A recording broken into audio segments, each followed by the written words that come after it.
quelqu'un qui mérite mieux qu'un mariage qui a besoin d'être mis en pause. Nous sommes restés silencieux un long moment. La planche à découper était posée entre nous, solide, simple et honnête. Un rappel que j'avais construit quelque chose de mes propres mains pendant qu'elle était partie. Je vais rester chez Sophie ce soir, a-t-elle finalement dit. Donnons-nous du temps pour digérer. Probablement une bonne idée.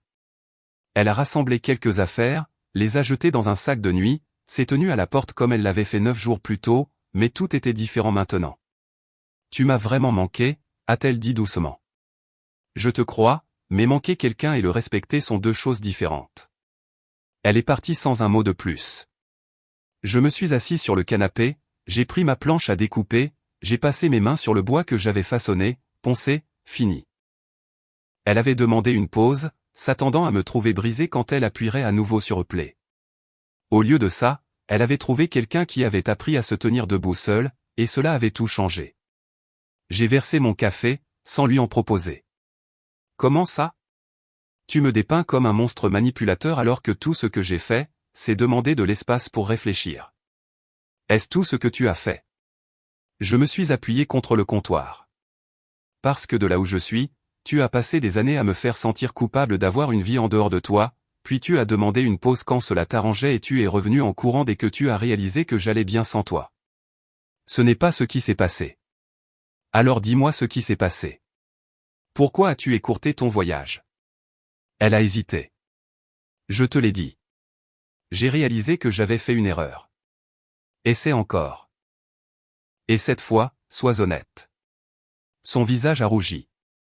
D'accord. Mélanie m'a dit que tu étais à la salle de sport, que tu avais bonne mine. Que Antoine avait mentionné que tu semblais plus léger, plus heureux. Et ça m'a fait penser que peut-être tu passais à autre chose, alors je suis revenu pour empêcher ça. Tu es revenu parce que je t'aime. Tu es revenu parce que tu n'aimais pas perdre le contrôle. J'ai posé mon café. Il y a une différence. Elle s'est assise sur le canapé et je l'ai vue. Puis le passage de la défensive à autre chose. Le désespoir peut-être. Qu'est-ce que tu attends de moi, a-t-elle demandé. Tu veux que j'admette que j'avais tort? Bien. J'avais tort. La pause était une idée stupide. J'aurais dû simplement te parler de mes sentiments au lieu de fuir à Tokyo. Et pourquoi ne l'as-tu pas fait? Parce que te parler est devenu impossible. Tu te fermes chaque fois que j'essaie d'avoir une conversation sérieuse. J'ai presque ri. Je me ferme? Tu réalises que c'est exactement ce que tu fais, n'est-ce pas?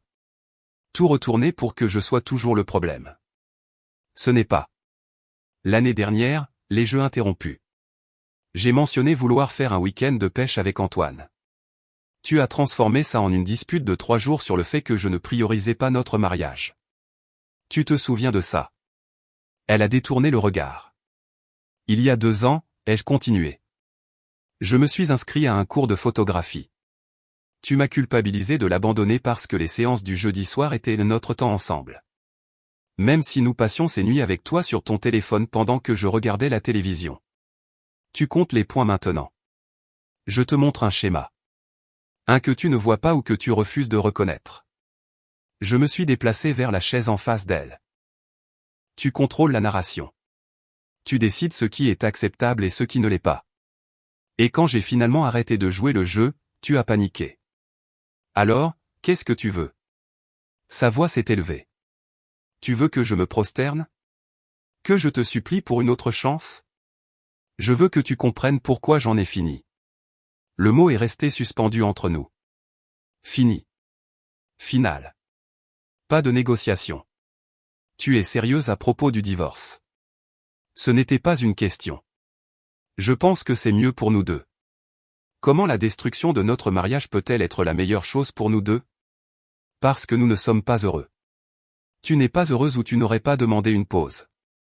Je ne suis pas heureux ou j'aurais lutté plus fort pour t'empêcher de partir. Elle pleurait à nouveau. Nous pouvons arranger ça. Nous pouvons aller en thérapie de couple, travailler sur la communication. Nous avons dépassé ce stade. J'ai gardé un ton égal. Tu as demandé de l'espace pour déterminer ce que tu voulais. Eh bien, j'ai trouvé ce que je voulais.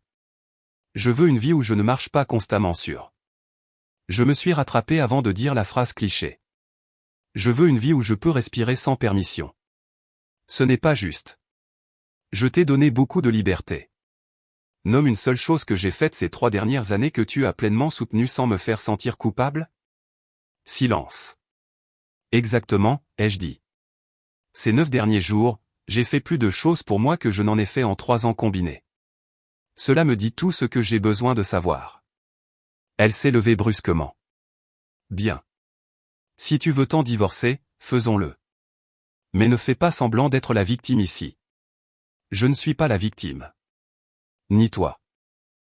Nous sommes juste 2 personnes qui ne devraient plus être mariées. Parce que j'ai fait une erreur? Parce que tu as fait 1000 erreurs et ce n'était que la première que j'ai finalement reconnue pour ce qu'elle était. Je me suis levé aussi. La pause n'était pas le problème. C'était le symptôme. Tu voulais une porte de sortie tout en me gardant en attente. Ce n'est pas un mariage. C'est une assurance. Je te déteste en ce moment, a-t-elle dit doucement. Je sais, mais tu t'en remettras. Et finalement, tu pourrais même réaliser que j'ai raison. Elle a saisi son sac, s'est dirigée vers la porte, s'est arrêtée la main sur la poignée. Je vais dire à tout le monde que tu nous as abandonnés. Elle a dit que tu as jeté 6 ans sans même essayer de te battre pour ça. Vas-y, dis ce que tu veux. Les gens qui me connaissent vraiment verront la vérité. Et quelle est cette vérité? Que j'ai passé 6 ans à me battre pour un mariage pendant que tu as passé 6 ans à le prendre pour acquis. La pause, c'était juste toi qui admettais enfin ce que je ressentais depuis des années. Elle a claqué la porte en sortant. Je suis resté là un instant, puis j'ai sorti mon téléphone. J'ai appelé Maître Dubois. Je suis prêt à déposer, ai-je dit quand il a répondu. Vous êtes sûr? Complètement. J'aurai les papiers prêts pour vendredi. Pouvez-vous venir les signer? Je serai là. Jeudi, elle a commencé à appeler. Elle a laissé des messages vocaux allant de la colère aux excuses en passant par la négociation. J'ai écouté chacun d'eux mais n'ai pas répondu. Le dernier est arrivé à minuit. Je sais que tu ne répondras probablement pas, mais je dois te dire quelque chose. Je t'aime. Je t'ai toujours aimé. Et je suis désolé que cela n'ait pas suffi. Je suis désolé de ne pas avoir été suffisante, mais détruire ce que nous avions ne te rendra pas heureux. Tu vas regretter ça. Je l'ai supprimé sans répondre. Vendredi matin, j'ai signé les papiers de divorce au cabinet de Maître Dubois. Il m'a expliqué les étapes suivantes, signification des actes, délai d'attente, partage des biens. C'était simple. Nous avions gardé nos finances principalement séparées. La maison était louée, non possédée, pas d'enfants, pas d'enchevêtrement compliqué. C'est l'un des divorces les plus propres que j'ai traités, a dit Maître Dubois. Il devrait être finalisé dans quelques mois si elle ne conteste pas. Elle contestera, ai-je dit, non pas parce qu'elle veut se battre, mais parce qu'elle voudra maintenir le contrôle aussi longtemps que possible. Il a hoché la tête. J'ai déjà vu ça. Restez ferme. Ne vous engagez pas dans le drame. Laissez le processus se dérouler. J'ai quitté son bureau en me sentant plus léger que je ne l'avais été depuis des années.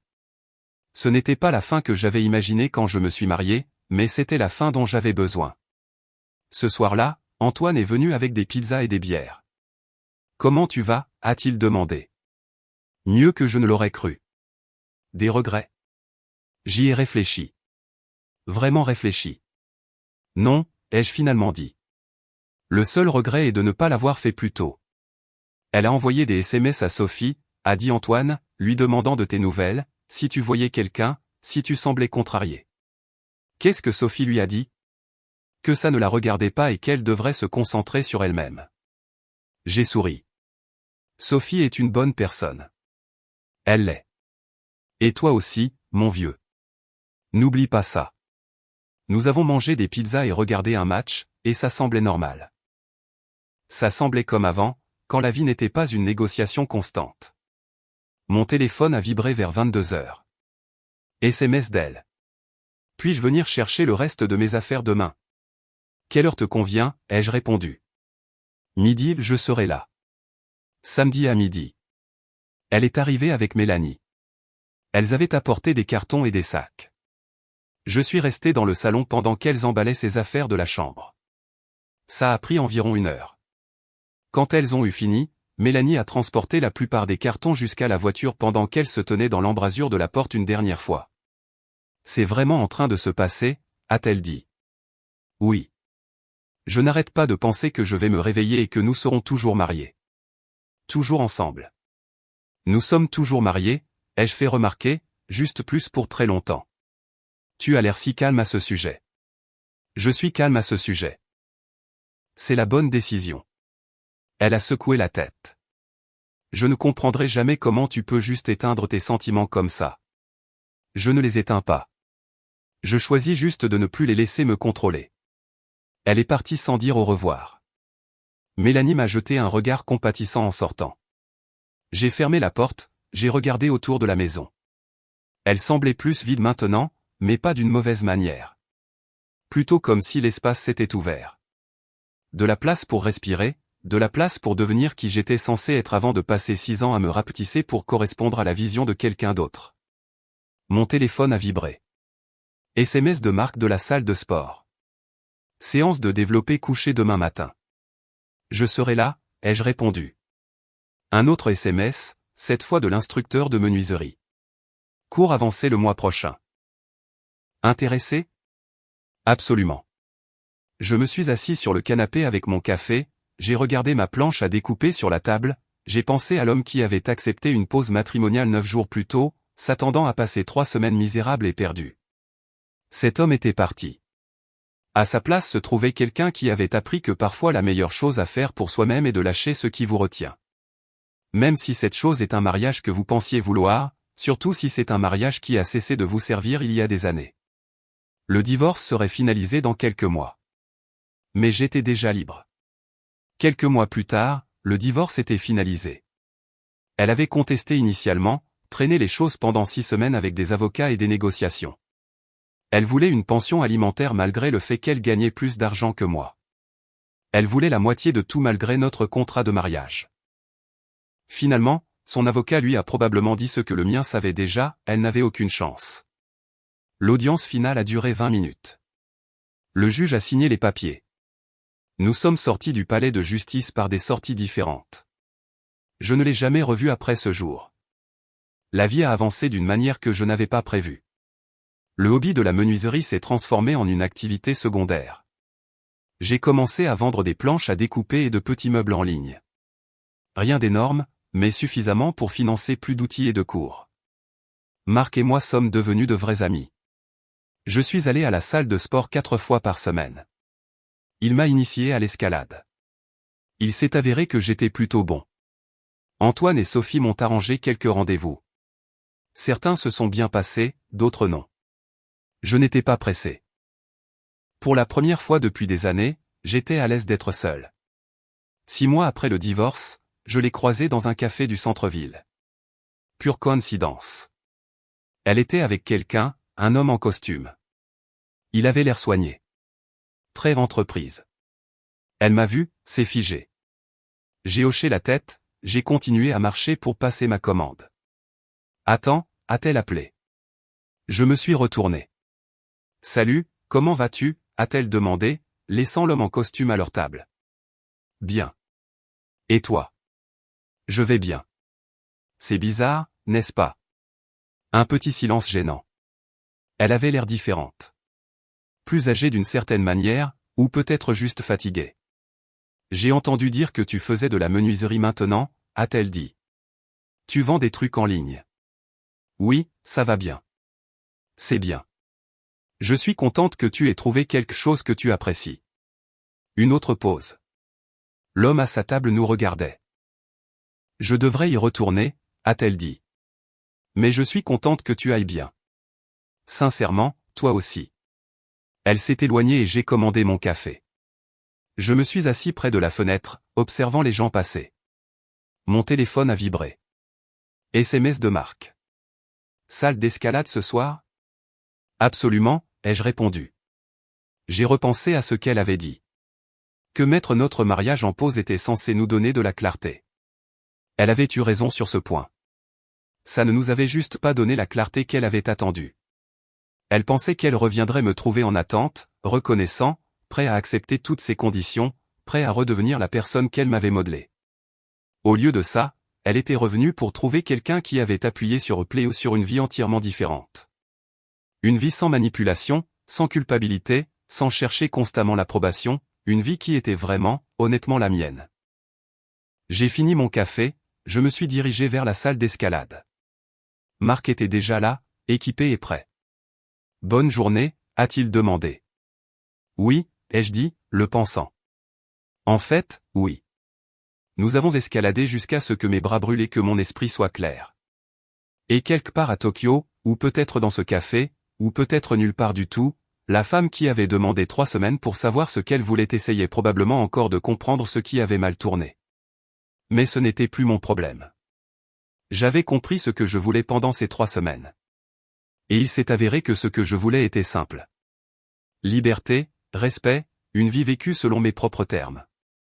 Elle m'avait donné l'espace pour trouver ça, et je n'ai jamais regardé en arrière. Quelqu'un qui mérite mieux qu'un mariage qui a besoin d'être mis en pause. Nous sommes restés silencieux un long moment. La planche à découper était posée entre nous, solide, simple et honnête. Un rappel que j'avais construit quelque chose de mes propres mains pendant qu'elle était partie. Je vais rester chez Sophie ce soir, a-t-elle finalement dit. Donnons-nous du temps pour digérer. Probablement une bonne idée. Elle a rassemblé quelques affaires, les a jetées dans un sac de nuit, s'est tenue à la porte comme elle l'avait fait 9 jours plus tôt, mais tout était différent maintenant. Tu m'as vraiment manqué, a-t-elle dit doucement. Je te crois, mais manquer quelqu'un et le respecter sont 2 choses différentes. Elle est partie sans un mot de plus. Je me suis assis sur le canapé, j'ai pris ma planche à découper, j'ai passé mes mains sur le bois que j'avais façonné, poncé, fini. Elle avait demandé une pause, s'attendant à me trouver brisé quand elle appuierait à nouveau sur play. Au lieu de ça, elle avait trouvé quelqu'un qui avait appris à se tenir debout seul, et cela avait tout changé. J'ai versé mon café, sans lui en proposer. Comment ça? Tu me dépeins comme un monstre manipulateur alors que tout ce que j'ai fait, c'est demander de l'espace pour réfléchir. Est-ce tout ce que tu as fait? Je me suis appuyé contre le comptoir.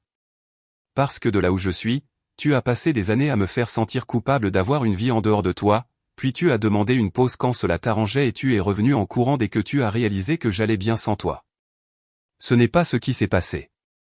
Alors dis-moi ce qui s'est passé. Pourquoi as-tu écourté ton voyage? Elle a hésité. Je te l'ai dit. J'ai réalisé que j'avais fait une erreur. Essaie encore. Et cette fois, sois honnête. Son visage a rougi. D'accord. Mélanie m'a dit que tu étais à la salle de sport, que tu avais bonne mine. Que Antoine avait mentionné que tu semblais plus léger, plus heureux. Et ça m'a fait penser que peut-être tu passais à autre chose, alors je suis revenu pour empêcher ça. Tu es revenu parce que je t'aime. Tu es revenu parce que tu n'aimais pas perdre le contrôle. J'ai posé mon café. Il y a une différence. Elle s'est assise sur le canapé et je l'ai vue. Puis le passage de la défensive à autre chose. Le désespoir peut-être. Qu'est-ce que tu attends de moi, a-t-elle demandé. Tu veux que j'admette que j'avais tort? Bien. J'avais tort. La pause était une idée stupide. J'aurais dû simplement te parler de mes sentiments au lieu de fuir à Tokyo. Et pourquoi ne l'as-tu pas fait? Parce que te parler est devenu impossible. Tu te fermes chaque fois que j'essaie d'avoir une conversation sérieuse. J'ai presque ri. Je me ferme? Tu réalises que c'est exactement ce que tu fais, n'est-ce pas? Tout retourner pour que je sois toujours le problème. Ce n'est pas. L'année dernière, les jeux interrompus. J'ai mentionné vouloir faire un week-end de pêche avec Antoine. Tu as transformé ça en une dispute de 3 jours sur le fait que je ne priorisais pas notre mariage. Tu te souviens de ça? Elle a détourné le regard. Il y a 2 ans, ai-je continué. Je me suis inscrit à un cours de photographie. Tu m'as culpabilisé de l'abandonner parce que les séances du jeudi soir étaient notre temps ensemble. Même si nous passions ces nuits avec toi sur ton téléphone pendant que je regardais la télévision. Tu comptes les points maintenant. Je te montre un schéma. Un que tu ne vois pas ou que tu refuses de reconnaître. Je me suis déplacé vers la chaise en face d'elle. Tu contrôles la narration. Tu décides ce qui est acceptable et ce qui ne l'est pas. Et quand j'ai finalement arrêté de jouer le jeu, tu as paniqué. Alors, qu'est-ce que tu veux? Sa voix s'est élevée. Tu veux que je me prosterne? Que je te supplie pour une autre chance? Je veux que tu comprennes pourquoi j'en ai fini. Le mot est resté suspendu entre nous. Fini. Final. Pas de négociation. Tu es sérieuse à propos du divorce? Ce n'était pas une question. Je pense que c'est mieux pour nous deux. Comment la destruction de notre mariage peut-elle être la meilleure chose pour nous deux? Parce que nous ne sommes pas heureux. Tu n'es pas heureuse ou tu n'aurais pas demandé une pause. Je ne suis pas heureux ou j'aurais lutté plus fort pour t'empêcher de partir. Elle pleurait à nouveau. Nous pouvons arranger ça. Nous pouvons aller en thérapie de couple, travailler sur la communication. Nous avons dépassé ce stade. J'ai gardé un ton égal. Tu as demandé de l'espace pour déterminer ce que tu voulais. Eh bien, j'ai trouvé ce que je voulais. Je veux une vie où je ne marche pas constamment sur. Je me suis rattrapé avant de dire la phrase cliché. Je veux une vie où je peux respirer sans permission. Ce n'est pas juste. Je t'ai donné beaucoup de liberté. Nomme une seule chose que j'ai faite ces 3 dernières années que tu as pleinement soutenue sans me faire sentir coupable? Silence. Exactement, ai-je dit. Ces 9 derniers jours, j'ai fait plus de choses pour moi que je n'en ai fait en 3 ans combinés. Cela me dit tout ce que j'ai besoin de savoir. Elle s'est levée brusquement. Bien. Si tu veux t'en divorcer, faisons-le. Mais ne fais pas semblant d'être la victime ici. Je ne suis pas la victime. Ni toi. Nous sommes juste 2 personnes qui ne devraient plus être mariées. Parce que j'ai fait une erreur? Parce que tu as fait 1000 erreurs et ce n'était que la première que j'ai finalement reconnue pour ce qu'elle était. Je me suis levé aussi. La pause n'était pas le problème. C'était le symptôme. Tu voulais une porte de sortie tout en me gardant en attente. Ce n'est pas un mariage. C'est une assurance. Je te déteste en ce moment, a-t-elle dit doucement. Je sais, mais tu t'en remettras. Et finalement, tu pourrais même réaliser que j'ai raison. Elle a saisi son sac, s'est dirigée vers la porte, s'est arrêtée la main sur la poignée. Je vais dire à tout le monde que tu nous as abandonnés. Elle a dit que tu as jeté 6 ans sans même essayer de te battre pour ça. Vas-y, dis ce que tu veux. Les gens qui me connaissent vraiment verront la vérité. Et quelle est cette vérité? Que j'ai passé 6 ans à me battre pour un mariage pendant que tu as passé 6 ans à le prendre pour acquis. La pause, c'était juste toi qui admettais enfin ce que je ressentais depuis des années.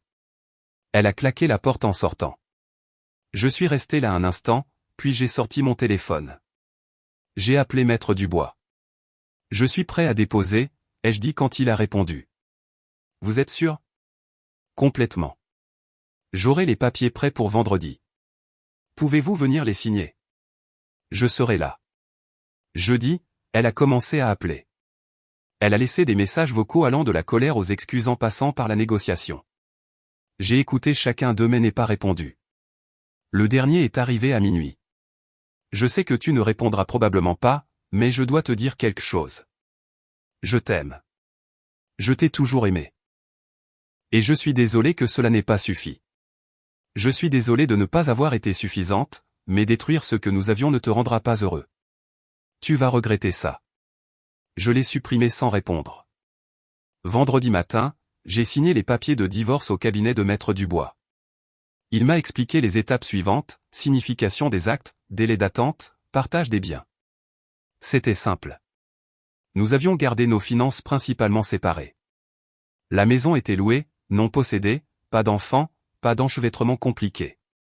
C'est l'un des divorces les plus propres que j'ai traités, a dit Maître Dubois. Il devrait être finalisé dans quelques mois si elle ne conteste pas. Elle contestera, ai-je dit, non pas parce qu'elle veut se battre, mais parce qu'elle voudra maintenir le contrôle aussi longtemps que possible. Il a hoché la tête. J'ai déjà vu ça. Restez ferme. Ne vous engagez pas dans le drame. Laissez le processus se dérouler.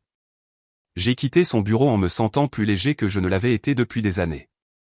Ce n'était pas la fin que j'avais imaginée quand je me suis marié, mais c'était la fin dont j'avais besoin.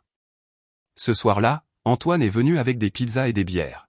« Comment tu vas » a-t-il demandé. Mieux que je ne l'aurais cru. Des regrets. J'y ai réfléchi. Vraiment réfléchi. Non, ai-je finalement dit. Le seul regret est de ne pas l'avoir fait plus tôt. Elle a envoyé des SMS à Sophie, a dit Antoine, lui demandant de tes nouvelles, si tu voyais quelqu'un, si tu semblais contrarié. Qu'est-ce que Sophie lui a dit?